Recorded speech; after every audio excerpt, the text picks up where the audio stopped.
ముద్రగడ పద్మనాభం ఇంటిపై దాడిని ఆయన కూతురు క్రాంతి ఖండించారు. దాడి ఘటనను తెలుసుకుని చాలా బాధపడ్డానని జనసేన నాయకురాలు అన్నారు. ఇలాంటి దాడులను పవన్ కళ్యాణ్ ప్రోత్సహించారన్నారు. ఎవరో గుర్తు తెలియని వ్యక్తి చేసే పనిని జనసేన పార్టీకి ఆపాదించడం సమంజసం కాదన్నారు.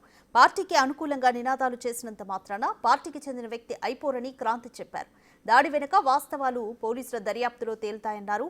దాడి చేసిన వ్యక్తి వీడియోలు సోషల్ మీడియాలో తాను కూడా చూశానని, అతనికి మతిస్థిమితం లేనట్టు కనిపిస్తోందన్నారు.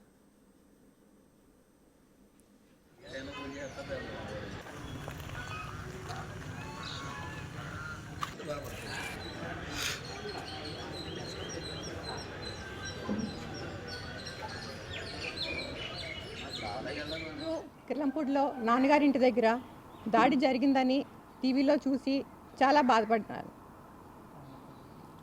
ఇలాంటి దాడులు ఎక్కడ ఎవరి మీద జరగకూడదు. నేను ఈ దాడిని తీవ్రంగా ఖండిస్తున్నాను. పవన్ కళ్యాణ్ గారు ఇలాంటి దాడుల వెనకాల అస్సలు ప్రోత్సహించరు. జనసేన నుంచి చేస్తున్నారని చెప్పి ఆరోపణలు, డబ్బులు ఇచ్చి చేయిస్తున్నారని చెప్పి ఆరోపణలు చేస్తూ ఉన్నారు. పవన్ కళ్యాణ్ గారు ఎప్పుడూ ఇలాంటివి ప్రోత్సహించలేదు. ఆయనకి ప్రజలన్నా నాయకులన్నా ఎంతో గౌరవం.